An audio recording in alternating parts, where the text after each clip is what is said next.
Merry Christmas! Happy Sunday sa tagsa-tagsa. We are so happy to have our guest for today.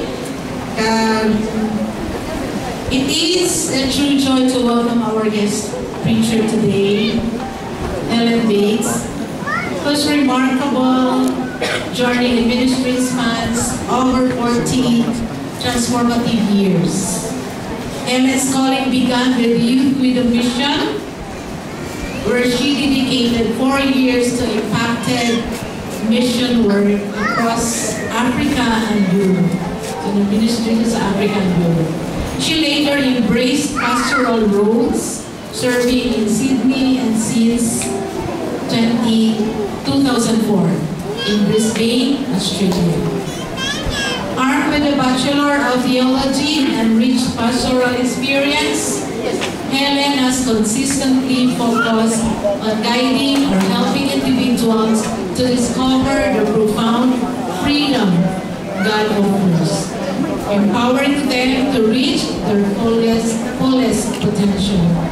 Her love for the Philippines,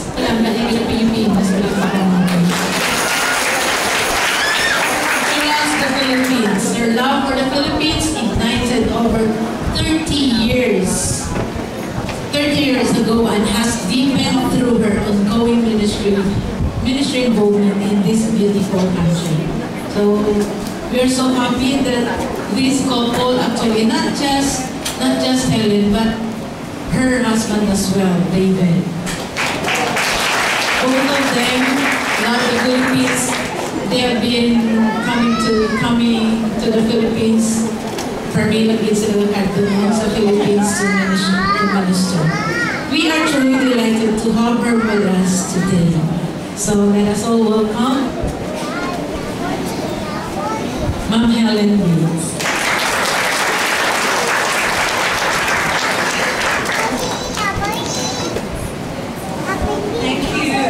Thank you for your warm welcome.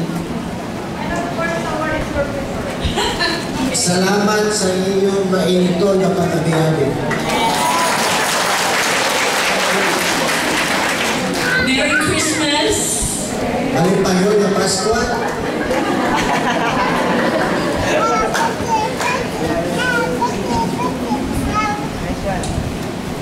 I am not sure if he will interpret my sermon or if he will make his own sermon.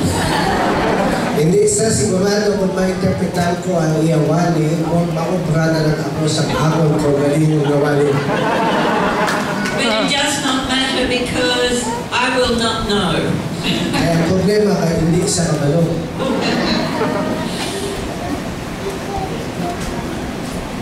Loving God and loving people. Kapag higugma sa Diyos, kapag higugma sa mga tao.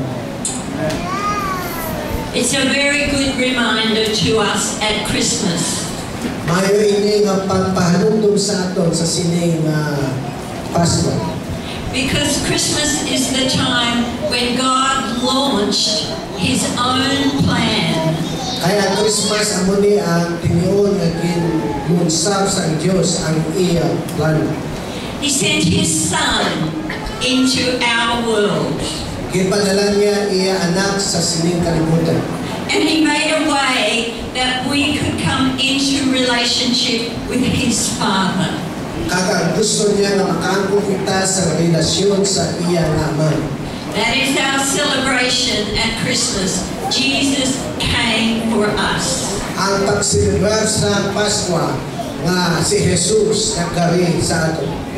So let's begin with this reminder from Luke chapter 10 and verse 27.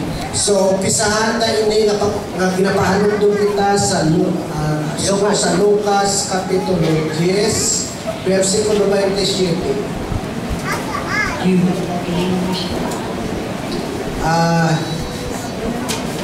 English, and then I will elongize that. You must love the Lord your God with all your heart, all your soul, all your strength, and all your mind, and love your neighbor as yourself. Dapat higugmaon nyo ang inyong Diyos sa bugos nyo nga tagipuson, sa bugos nyo nga kalag, sa bugos nyo nga pusog, at sa bugos nyo nga pangunahuna, at imo man higugmaon ang imo kaparehas. We remember Alay this. sa imo kaugaling. We remember this at Christmas time. Pinatungtong ta ini sa tiniod sa Pasko. And I want to begin this morning talking about loving our neighbor. Ang umpisahan tayo sa pag-istorya sa paghigugma sa aton mga isigataw. Because these words that I just read came out of a conversation with Jesus. Kay ini nga siguro mag-imbasa natin, makatugan ini sa aton na pag-istoryahanan kay Jesus. A man who was a lawyer, an expert in the law. Ay nasugatan niya diri ang isa ka tawo matugado at eksperto sa kasukuan. He came to Jesus and asked, "How can I inherit eternal life?" Ang nagkanto sa kay Jesus, siya paano ko maangkon ang pabuhi na wala sa katapusan. And Jesus deflected the question back to him. He said, "What do you think?" Aging balik niyang palamakutanon sa tawo siya, ano sa imo pamatyagan? And this man answered, "You must love the Lord your God with all your heart, all your soul, all your strength, and all your mind, and love your neighbor as yourself." Kag ini nga kag siya nagsaban, mas niya higugmaon mo ang Diyos sa bugos mo nga tagipusoon, sa bugos mo nga kalag, love the Lord your God with all of tagipusoon, kalag, kag imo kusog, kag imo sa imo pangunahuna, kag imo imo kaluyo bilang imo ng kaugaling. And Jesus said, "That is the right answer. Ang nagsabat si Jesus, tama ang iyong sabat. Do this and you will live." Siya obrahan na at ikaw ang magkakabuhi. But the man was not satisfied. Pero ang tao wala sa mapuntinto. He wanted to justify his own life. Gusto niya irason ang hanungod sa iyang kabuhi. He wanted to look good. Ay gusto niya nga ipakita kay Jesus na maayong siya. So he asked this question, "Who is my neighbor?" Ang nagpamangkot sa sino ang akong isikataw. He was looking for a clear answer from Jesus. Ay kapangita sa klaro nga sabat halin kay Jesus. And Jesus gave him a clear answer, but it was not the one he was expecting. Ang si Jesus nagsabat sa iya sa klaro nga sabat nga hindi ni amo ang iya kinapamo. Jesus answered by telling a story. Ang si Jesus nagsabat sa iya sa paghatag sa istorya o palagyo. He did not preach at him. Wala sa nagwali sa iyan. He did not give him a definition from the dictionary. Wala sa naghatag sa unang inambot sa limusuno sa ginahatag sa diksyonaryo. He just told a story about a man who was in trouble. Ang istorya lang sa nahanungod sa isa ka tawo na may problema. And we do not know anything else about the man. Kung wala kita kabalo, nahanungod sa ito nga tao. We're not told if he was a good man or an evil man. Wala kita nisubidan mo ito nga tao, maayo siya o hindi. We do not know if he was wealthy or if he was poor. Wala ta kabalo kung ito sa magkakaroon o imon. If he had a good life or not. Kung may manaming sa nakabuhi o kung hindi. We are only told that he was traveling from Jerusalem to Jericho. Kang iyan ang istorya na hindi nga tao nagpanglakatong halin sa Jerusalem pakanto sa Jericho. It was a distance of about 25 kilometers. Ang kalayon sini mga 25 ka kilometro. And there were many places on the way where bandits could hide. Kang sa ilang maagyan sa mga lugar, madamo dito sa mga bandido na pwede nila maagyan. And they could attack the travelers. And that is what happened. Kang pwede nga takihon ang nagapaglakadon kagamo ato ang natabo. They stripped off his clothes, they beat him, and they left him half dead at the side of the road. Gikuha niya bayo, gin kubaan siya, naging bayan sa daw mapatay na sa sinangalagyo. Let's read the rest of the story.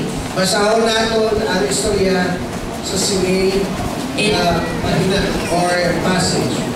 It's Luke chapter 10 and verses 31 through to 39. Ang nasulat sa Lucas 10:31 hasta 39. Taguan nyo na lang yung phone. Hindi nakakita sa mga tigulan.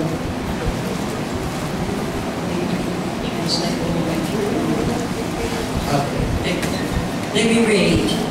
By chance, a priest came along, and when he saw the man lying there, he crossed to the other side of the road and passed him by.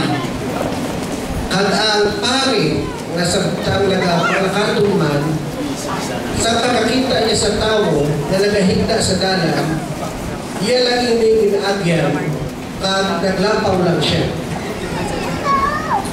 A temple assistant walked over and looked at him lying there, but he also passed by on the other side. Kag ang manupulit man sa templo, nakita niya to na may nagahigda na tao at nag-agi lang siya. So these are our first two travelers. Amo atong tuha ka nagapangalato. And when they see the man in trouble, they are prepared to just pass by. Sa naghampas sa kini nga tao, dako kita problema, ginambal nila, naglabay lang sila. They did not even check to see if he was alive. Wala ka nila kinlantaw kung buhay pa siya o kung hindi. In other words, they are prepared to allow him to just die. So, prepagado na sila, pasuntan nila nga tao, mapatay na. Verse 33. Then a despised Samaritan came along, and when he saw the man, he felt compassion for him. Pero may isa na rin katao na ginakahuyan at iyang ngalaan, amo din sila mga Samaritan hon. Kada nakita niya ini, kad naluoy din siya sa tao. Going over to him, the Samaritan soothed his wounds with olive oil and wine and bandaged them. Ang ini nga Samaritan hon, iya hindi gibuligan nga tao, gibutangan niya sa lana, ang iya samad, gibutangan sa bino, kagin bukusan ang iya samad. Then he put the man on his own donkey. Ang putang niya ito nga tao sa iyang donkey. And took him to an inn where he took care of him. Ang idala niya ini sa balay o sa hulot sa daw kamay nga hotel kag iya ini hintata. The next day he handed the innkeeper 2 silver coins, telling him, take care of this man. Ang ginambalan niya, nagabantay sa itong kalayunan na balay. Kasi rin kwarta, tatapa siya. And if his bill runs higher than this, I'll pay you next time I am here. Ang siya kung magsubrang gasto, magkitay kita baitan tamangagapon tao. This is the story that Jesus told. Amo din istorya nga ginsugid ni Jesus. And in this story, everyone was prepared for something. Kasa sige nga istorya ang tagsa-tagsa preparado sa isang butang. There were 2 people, a priest and a temple assistant or a Levite. May Samaritanhon, may pare, kada manugbulig sa templo. And they were prepared to pass by and let the man die. Kanato sila, preparado lang mag-agi at pabayaan nila mapatay lang itong tao sa dalan. But the third man was a despised Samaritan. Pero may katato na tao ang Samaritanhon na ginakahuya sa sosyedad. He was a foreigner. Siya na tao ekstranghero. But he was prepared to care. Pero ato siya, preparado sa pagtata. He was prepared to stop.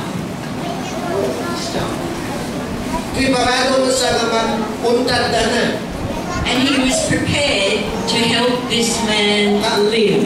Kag preparado siya, kung ang iba wala nagpuntad, Nag-agi lang sila, preparado sa nagpunta siya, at preparado sa natatapon ato nga tao nga naagyanin. So he stopped and brought the provisions that he had and did what he could. At nagpunto siya, at indala niya ang kinahanglan para sa satong nga tao. He was not prepared to just leave him to die. Hindi isa preparado nga pahian lang ato nga tao nga mamatay. That is the story Jesus told. Amoy nag-istorya ng isukit ni Jesus. And when he finished, he turned back to the expert in the law. Ang sa natapos na si Jesus hatag sa istorya, nagtulong sa liwat sa eksperto sa kasubuan na daw ang And he said, who in this story is loving their neighbor? sino sa sini, sunod sa sini nga istorya, ang kapalaga sa iya si katao. I want to give you 3 challenges from this story this morning. Gusto niya ka maghatag sa tatlo nga paghatag sa sini istorya sa sumulaga. The first challenge is preparation. Ang una nga paghatag amo ang preparasyon. How do we prepare to love our neighbor? Ano kita ka-preparado sa pagpalaga sa aton nga isikataw? 3 people passed by this man in need. Tatlo katao ang nag-agi lang sa sila tao na may kinahanglan. 2 of them are prepared to turn away and leave him to die. Ang tumas at preparado sila mag-agi lang, magpabayaan ang tao na mapatay. And 1 was not willing to do that. Pero ang isa, hindi makasarang na pabayaan niya lang atong tao sa dalan na mapatay. He was prepared to just do whatever he could. Preparado sa pag-ubra, sa maubra niya kung ano ang maubra niya. When you came to church this morning, Sa nagato ka po dito sa sini, nga barang inipunan subong aga, you did not pack your donkey. wala niyo ay hangin preparar ang inyong donkey. I don't think you did. At wala man sa expect na maubra yun na. I don't think there is room outside for donkeys. Ay wala man na sa lugar na parkingan sa donkey. Maybe you packed your handbag. Ay siguro prepare mo lang ang imong handbag. But the question is, do we prepare our heart? Pero ang mamangkot sa mga aga, preparado bala ang aton nagpuso? This Samaritan man had qualities and values in his heart. Hindi nga Samaritano may kwalidad kag may pili nga alak sa iya nagpuso. He carried gifts in his heart that he was willing to give when he came to someone in need. Kag nagalaya sa sinisaya nagpusoon ang butang nga hada magbulit kung may masugata sa kinahanglan punuligan. And that first gift that he gave was compassion. Ang unang regalo nga ginhada niya amo ang kaloob. Even though he did not know this man, he did not know anything about this man, Piskan wala sa kakilala sa nga tao, kag wala sa sang ihibalo kung anong ini nga tao, in his heart was compassion. pero sa iya nagpusoon may alang ginatawag na kaloob. The second gift that he carried was a gift of time. Ang kaduhang regalo nga ginundalan nga nadala niya, amo ang regalo sa tiempo. He was willing to have his life interrupted to help someone in need. Handa sa nga ang schedule niya medyo maglain, basta lang makabulig sa sasini nga tao. And the third gift he carried in his heart was a passion to see people live. Ang ikatatlo nga regalo nga nadala niya sa yating nadala sa yating puso nga ang ginatawag nga passion. Amo namin lubot. He was not prepared to just leave this person to die. Hindi sa preparado nga bayan lang ini nga tao nga mapatay. And this is not just thinking about physical living. Wala lang sa nagpanungdog sa lawas nun nakakabuhi. For us, this is about eternal life. Pero sa aton dapat ininatawag kabuhi nga wala sa katapusan. Carrying that passion in our heart Kinadalaya ini nga passion sa iyang pusoon to see people live by coming into a relationship with God through Jesus na Christ. makita niya ang mga ini nga tao nga kita mapakaakon kita sa relasyon na magpalapit kita sa buhi nga Diyos. In 2 Peter chapter 3 and verse 9, Sa kaduhang Pedro kapitulo 3 bersikulo 9, the people were saying, God is taking so long to bring His promises. sa mga tao, ang Diyos madugay uyaya sa pagtuman sa iyang promesa. And Peter wrote a letter to them. Peter wrote a letter. Pero si Pedro nagsulat sa ila, He said the Lord isn't really being slow about His promise, ang Diyos hindi mahinay sa pagtuman sa iyang mga promesa. as some people think. Kagay sa pagpanguna-una sa iba na tao. No, He is being patient for your sake. No, hindi. Papasensyahon lang ang Diyos para sa atong kayuhan. He does not want anyone to be destroyed, but wants everyone to repent. Hindi sa kauyon nga iban mawala, kundi nga ang tagsa-tagsa, magbiya sa ilang mga sala o maghinulso. So this Samaritan man, had prepared his donkey with supplies, Kag ini nga sa Samaritan mga tao inaman niya ang donkey, kag may lalasan ang gitawag nga mga surprise. but he had also prepared his heart. Pero iya man prepare ang iya nga tagipuso. In his heart, there was room for compassion. Sa iya puso may gitawag nga kaluoy. There was a willingness to give time, May ara sa kinaiya nga maghatag sa tiempo. and there was a passion to see people live. May passion. Ako hindi siguro may kusog o kahon niya. Ano niya kamutan? So let us just notice three things here. Kaka, nag-notice na ito ng tatlo kamutan, Jimmy. We all prepare. Tanan kita preparado. We all prepare for something. Preparado pala kita kung kung may magkaratapo. We may be prepared to ignore people with needs. O preparado kita na i-ignore lang, na wala lang kung may makita kita na kinahanglan. Or we may prepare our heart with gifts to give to people. Or may ara kita, preparado kita, may nakipusoon kita na maghatag sa regalo sa mga tao na may mga kinahanglan. Someone who is in need, who needs compassion. Kung may mga tao na may kinahanglan, dapat may kaluoy kita sa iyo. Sometimes someone needs your time. Kung isa, kinahanglan bilang imong tiempo. They need someone who will listen to them. Kinahanglan manila isa ka tao na magpamatig sa iyo.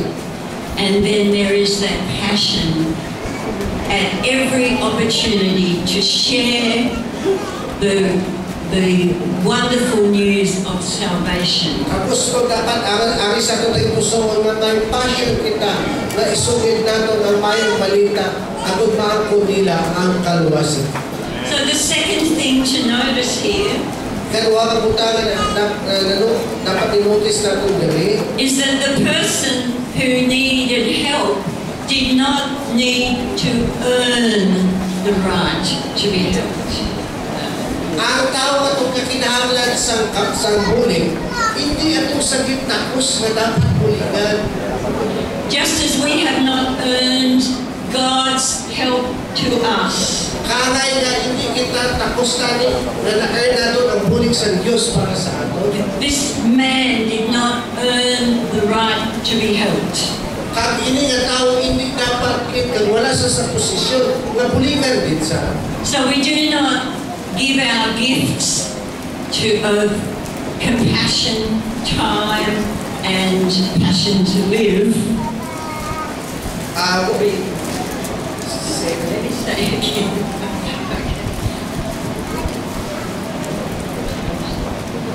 I think I can report.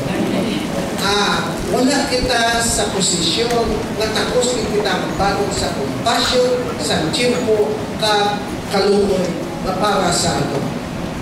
The third thing that we can notice is that you do not need some special qualification to love your neighbor. Ang isa pa kabutan na notice nila, wala sa kinahanglan na matakas na kwalifikasyon para higugmaon natin ang atong isikatawo. There are no special requirements of education. Wala sa special na kinahanglan sa sulong sa imo na tunan o na eskwelahan. Or looks. Or guwapo ka o guwapa. Or culture. Or kultura. Any person can choose to love their neighbor. Tanan kita, iskan sa umana sila kakita. Dapat higugmaon naton ang aton isig katawo. When Jesus said to the lawyer, "Who is the one who loves his neighbor?" Sa si Jesus naghapal sa mga abogado sa ito ang nagahigugma sa iya isig katawo. He said it was the Samaritan. Ang balay nito, ang Samaritanhon ang nagahigugma sa iya isig katawo. And Jesus said to him, "Now go and do the same." Ang nagsiling si Jesus, nakatka at maha ang iya higugma. Stop asking who. O tatanang pagpumangkot kung sino. Just go and go with a heart filled up with gifts to give. Dapat malakad ka na lang ng imo ng puso puno sa regalo sa paghuli. You know, each day I pray that my heart will have compassion in it. Kada adlaw nakapangamoy mo siya na ang iyang naging puso na po ang inisang kalunan. Each day I pray that I will be willing to give time for someone who needs to know God cares about them. Kada adlaw nakapangamoy mo siya na iyang naging puso na po ang ini sa paghatag sa tiyempo sa mga tao na diin nila kinahanglan sa tiyempo na makilala nila at mabuligan sila ni Jesus. Each day I pray that my heart will have the passion to share Jesus every time I meet someone who needs to hear about him. Kada adlaw na pangakuyog sa iya naging puso, may kusog ini na makasugid siya sa gugma ni Jesus sa mga tao na masugatan niya. And this kind of heart preparation comes out of first loving God. Kang ini nga preparasyon nga aman nato naghalin ini sa aton mahigugmaon nga Dios. I want to say to you this morning, Gusto ko ihambal sa inyo ini subong aga. if you are someone who does not read your Bible, you are being robbed. Kung nagpamangkot ka sa isa kung nagabasa sa Bible, kung wala nagabasa sa Biblia, dawgin kawatan ikaw. So if you are someone who thinks it's okay just to look at your Bible on Sunday, Kung kapati ka nga okay lang, kada Sunday ko lang tawag kang basahon akong Bible, you are missing out. na may mga utang na nawala sa iyo.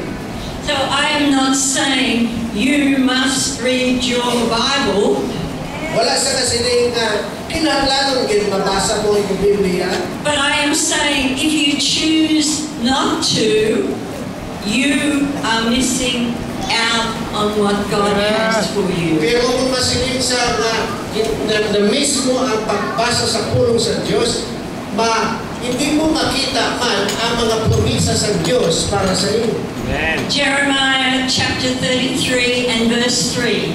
Hanggang sa Jeremiah 33 kapitulo 3, God says, hanggang sa Diyos, ask me and I will tell you remarkable secrets. Kabalya, pamangkot sa akon, kay isugit ko sa imo ang mga dalagko ng mga sekreto. Secrets you do not know about things to come. Nahanungod sa mga butang nga paalam mo. And as we read the Bible, we get the promises of God. Samtang pasahod ta ang Biblia, makita natin at makuha natin ang mga promisa sa Diyos. We learn the presence of God with us. At matunan natin na ang presensya sa Diyos upod natin. We learn the blessings of God. Matunan natin ang mga pagpakabayo sa Diyos. He uses His word to guide us. Ginagamit niya niya na pulong agugiyahan kita. He comforts us. Pinapapagod niya kita. But I tell you, it is not all about us. At gusto ko isugit sa iyo, hindi lang din para sa ato. There are many wonderful things for us in the Word of God. Ay madamo pa ang mga dalagko at manaming ang mga butang na nakasulat sa pulong sa Diyos. But when we come to the Word to meet Him, meet God, Pero kung magpalapit kita sa pulong sa Diyos, agad uplahon natin siya na Diyos, He opens our heart to understand who He is. inaabrihan niya nga itong nagpuso na kung maintindihan natin kung sino siya Diyos. He opens the eyes of our heart to be able to see who God is. Kaya nabuksan niya ang mga mata sa atong tagipuson at makita natin kung sino ano ang atong Diyos. Let me read from John chapter 20 and verses 30 and 31. Hambal sa John, Kapitulo 20, versikulo 30 sa 31. The disciples saw Jesus do many other miraculous signs. Kag si Jesus sa sinisya mga disipulo,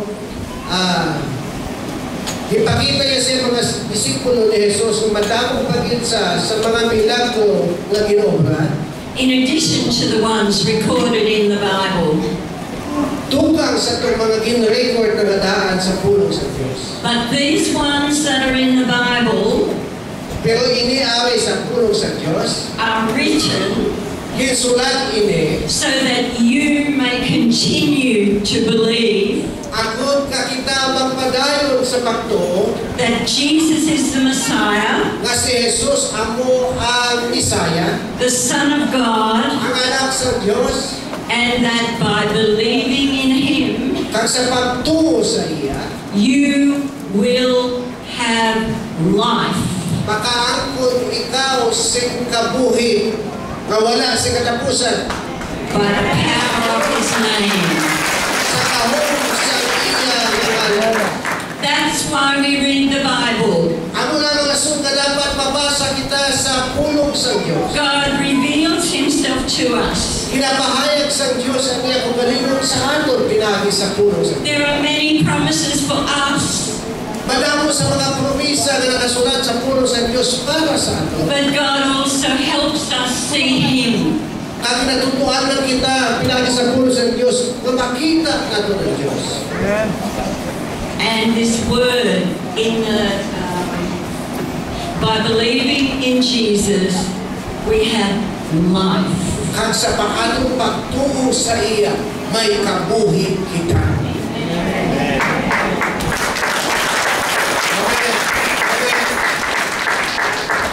When I first became a Christian, Sa nakilala niya kuno si Jesus, naging Christian siya.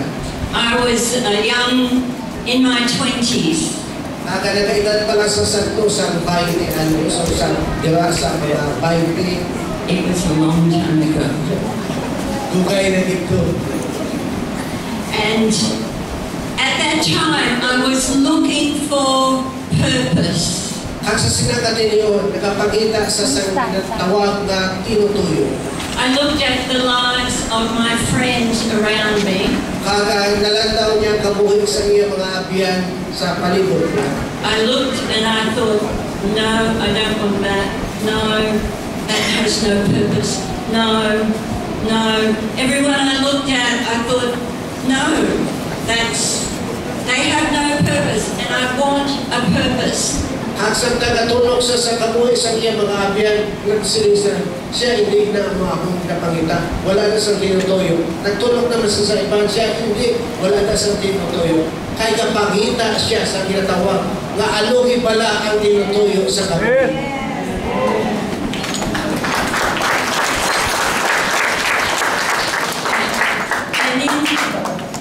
And in my heart, I began to feel a prompting that I should read the Bible. Kag mabasa kanya siya nagipusoon, na may kahambal na dapat babasa siya sa pulong sa Diyos.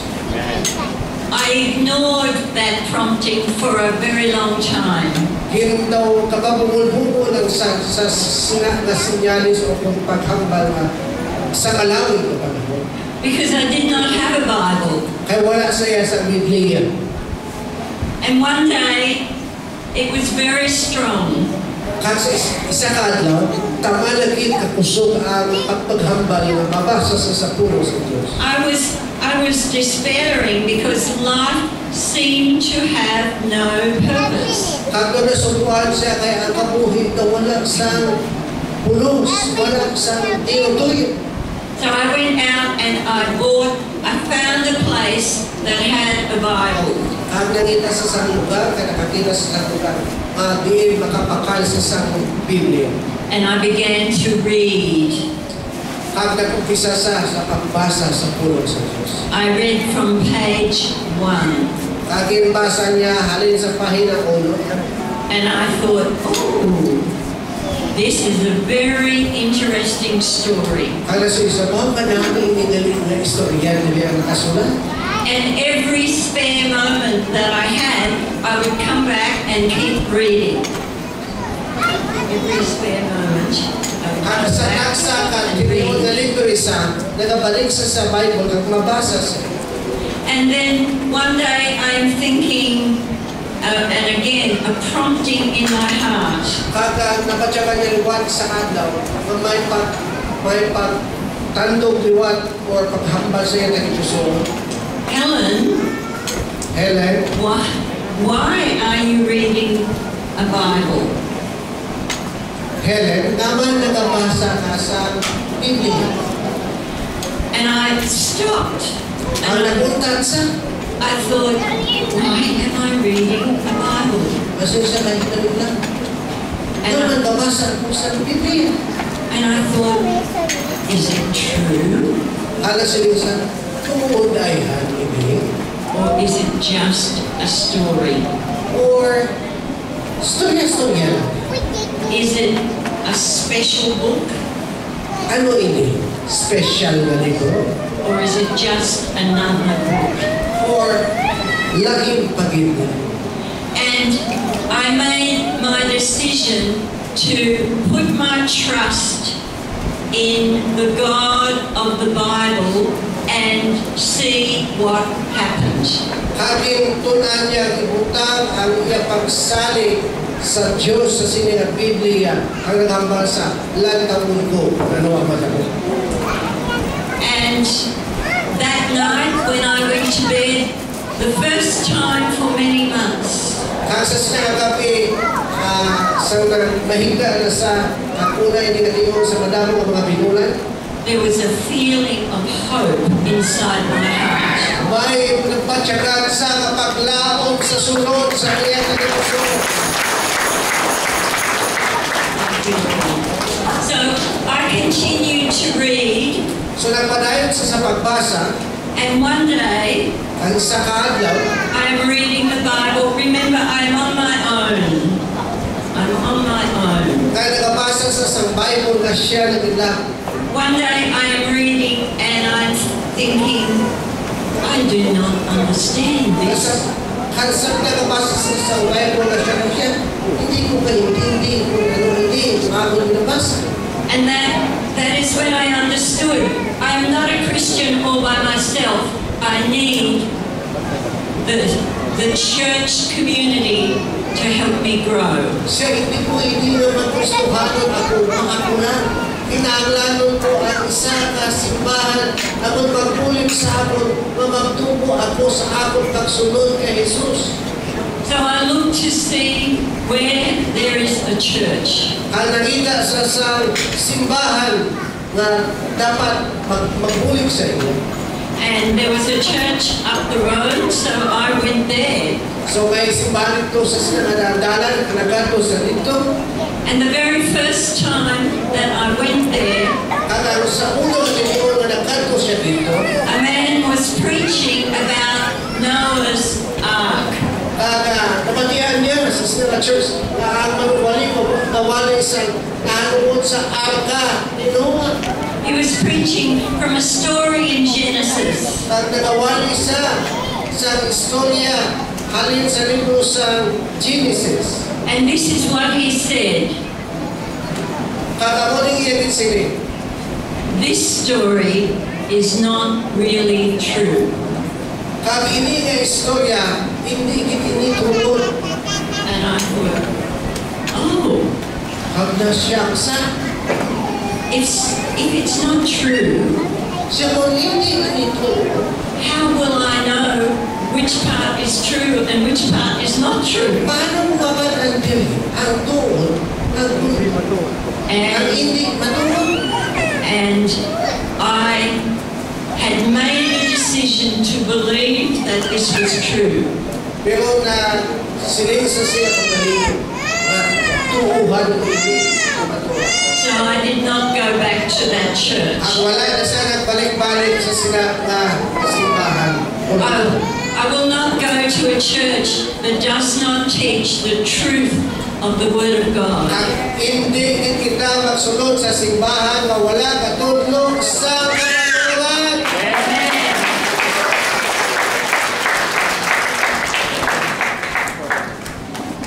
Friends, as I finish this message, Ang santana, tapusin niya na niya ng mensahe.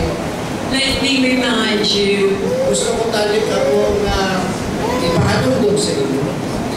through this Christmas season, Sa sining panahon sa Pasko, loving God and loving people, ang paghigugma sa Diyos, ang paghigugma sa atong sikataw, loving God, meet with Him in His Word, ang paghigugma sa Diyos, makita natin sa iyang puno.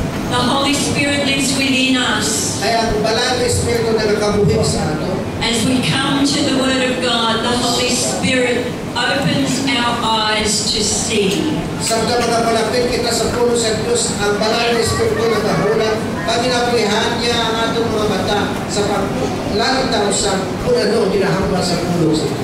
He opens our ears to hear the things God is saying to us. Ang kinabuksan niya ang atong mga dulugan sa pagpamatik at pagkabati sa mga puno na ginahamba sa Diyos.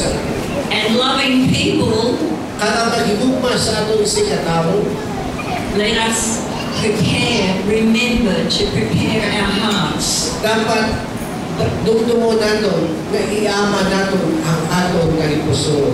Kung gusto natin higugmaon ang atong sikataw, Ask God for His deposit of compassion in our dapat hearts. pangayoon natin sa Diyos ang itiposito niya na kaluoy sa atong kalipuso. Ask God that in our day we could see when someone needs some time.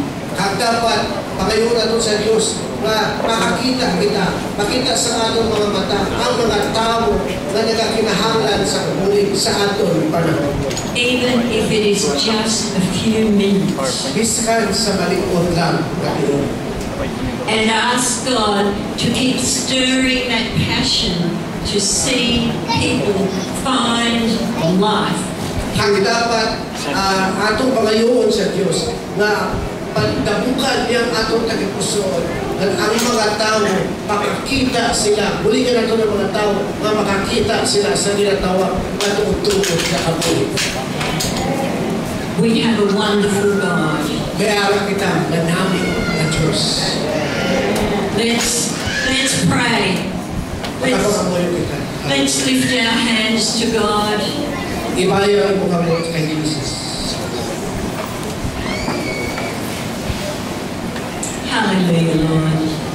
sayaw ang Diyos. Father, we thank you that you are real. Salamat, Lord, kay tukod-tukod ko din. We thank you that you know each one of us so Salamat, well. Lord, kay kilala mong taksa-taksa sa amin. You know our deepest hearts. Kabalo ka kung ano ang amon dako nga You know kinahanglan, You know- amon nagipusoon. you know our desires. Kabalo ka man sa amon handlo. You know our troubles. Kabalo ka sa amon mga problema. You know our joy. Kabalo ka man, Lord, sa amon kalita. And we thank you, our Father, that we can give all of them to you.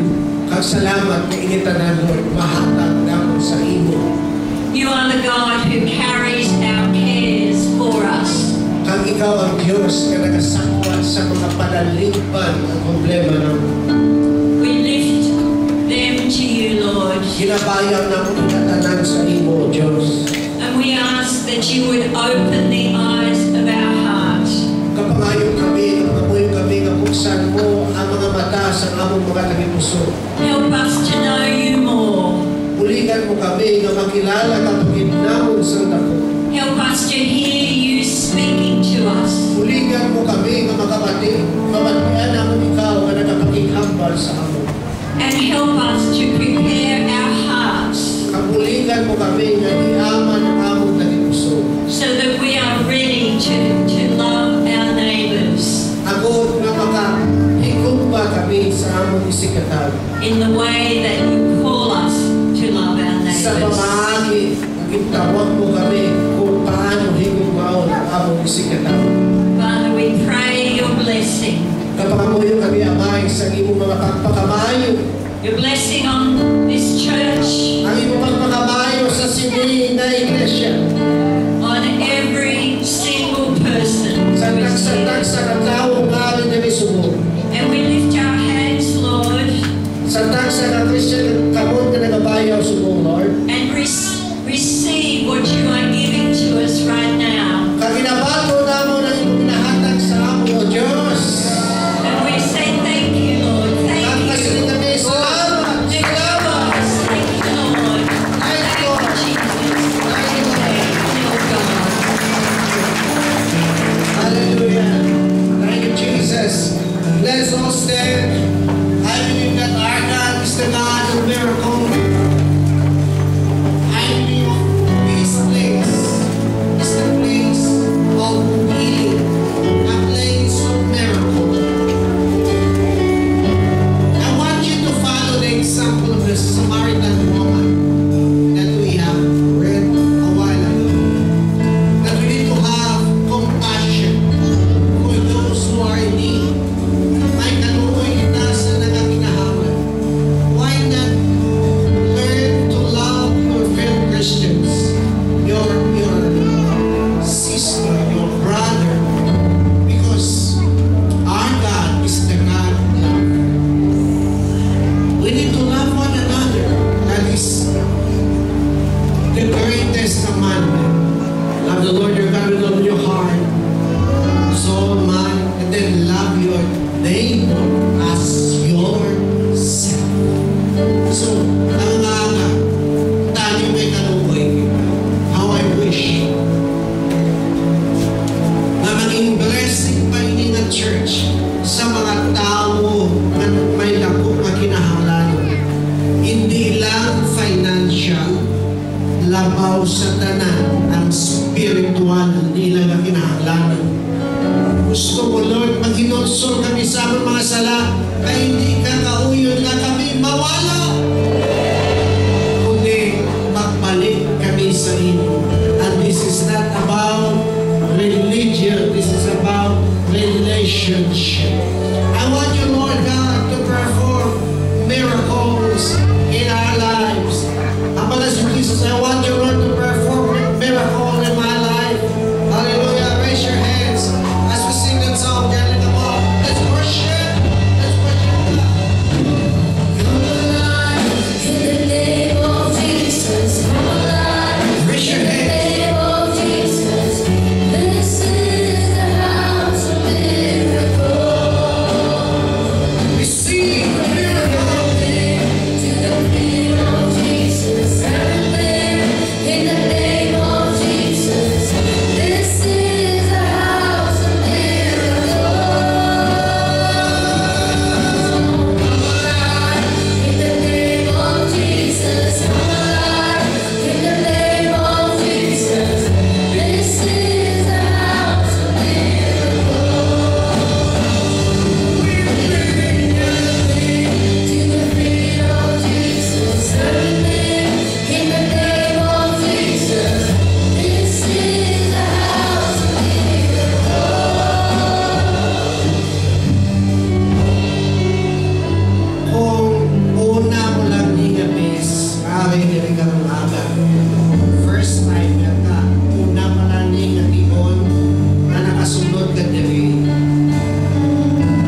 Raise your hands mga first time.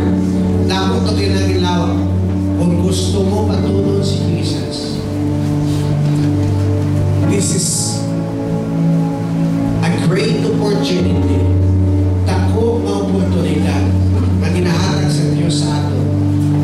Nahatag sa imo, mapatunon mo sa bilang imo personal na maluluwas.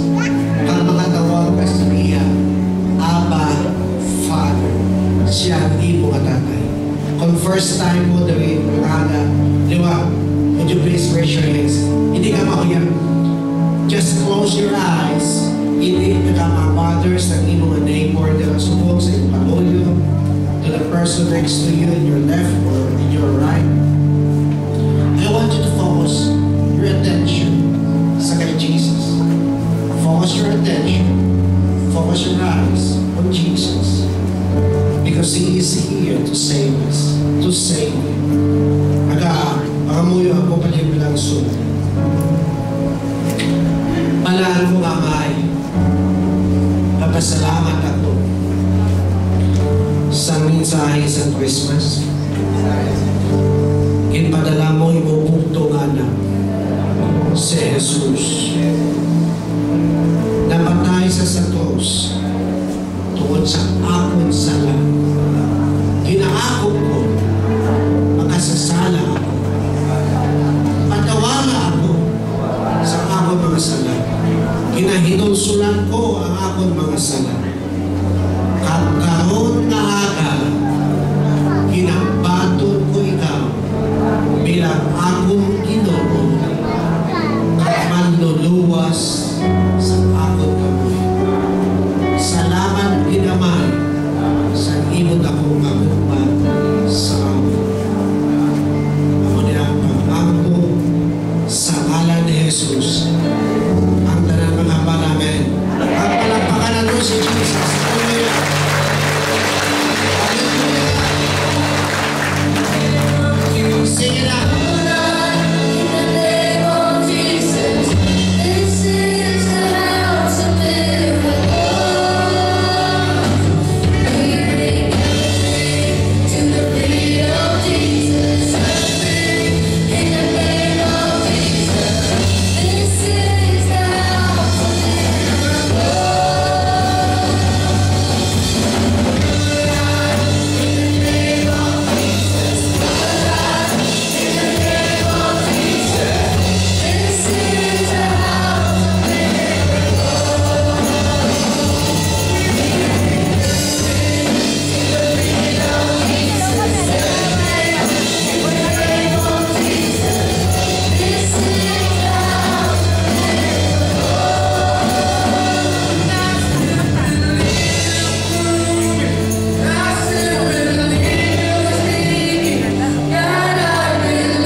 Tuesday. I'd like to ask both of you to please stage. We will pray for them. Galing sila sa Australia, sa Tuesday. Nakalagaw mo nga tulad ni si David Bates at si Helen. Ilan years. Nagdaway sila sa ilan. So, ilan ang gasto? Nakalagaw mo, palangga, di pala kita ni Jesus. Kaya naman, ang imalihan niya lang ni destiny kita ang tututo. Tayo ang pumili nakakapot ang Australia. What a great privilege to have you in this church. Thank you for helping me when I was in Sydney. David Bates and Helen are the ones who helped me when you see in 2007. So, David is our driver. Every time, wherever we will go, he drove us all over Sydney. And it's hard to say goodbye when we were at the airport. So, you have been a great blessing to me. And as long as I am alive, I will never forget. So, why not extend your hands here in front? Let's pray for them.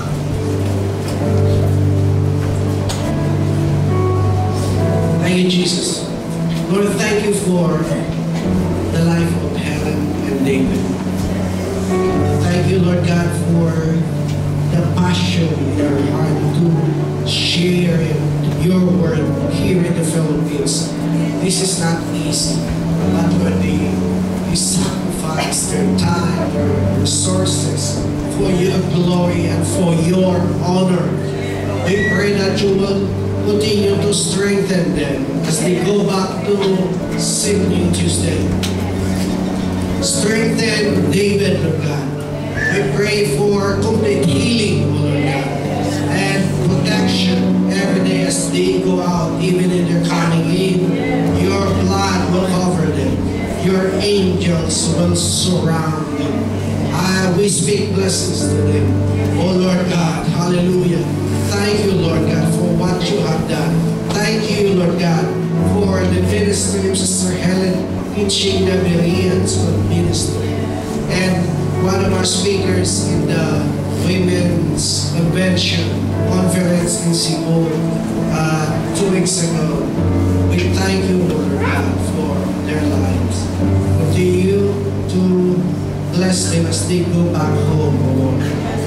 Thank you, Lord God. We honor you. We glorify you. This is our prayer. In Jesus' name. Amen.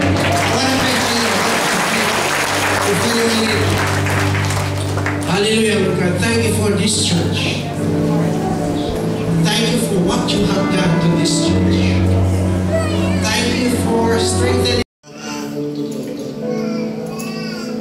Tako ng pribilehiyo na nakaabot ang Australia sa what a great privilege to have you in this church. Thank you for helping me when I was in Sydney. David Bates and Helen, they're the ones who helped me. I went to Sydney 2007. So, David is our driver. Every time, wherever we will go, he drove us all over Sydney. And it's hard to say goodbye when we were at the airport, right? So, you have been a great blessing to me. And as long as I am alive, I will never forget. So, why not extend your hands here in front? Let's pray for them.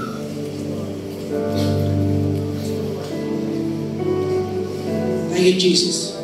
Lord, thank you for the life of Helen and David. Thank you, Lord God, for the passion in your heart to share your word here in the Philippines. This is not easy, but Lord, they sacrifice their time, their resources for your glory and for your honor. We pray that you will continue to strengthen them as they go back to Sydney on Tuesday. Strengthen David, Lord God.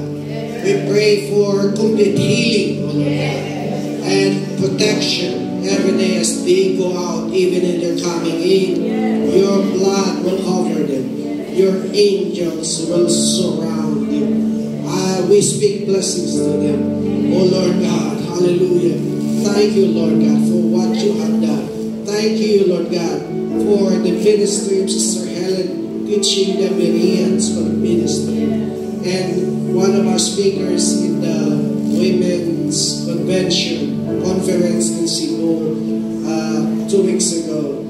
We thank you, Lord God, for their lives. Continue to bless them as they go back home, O Lord. Thank you, Lord God. We honor you. We glorify you. This is our prayer. In Jesus' name. Amen. I want to pray for you. Before you leave,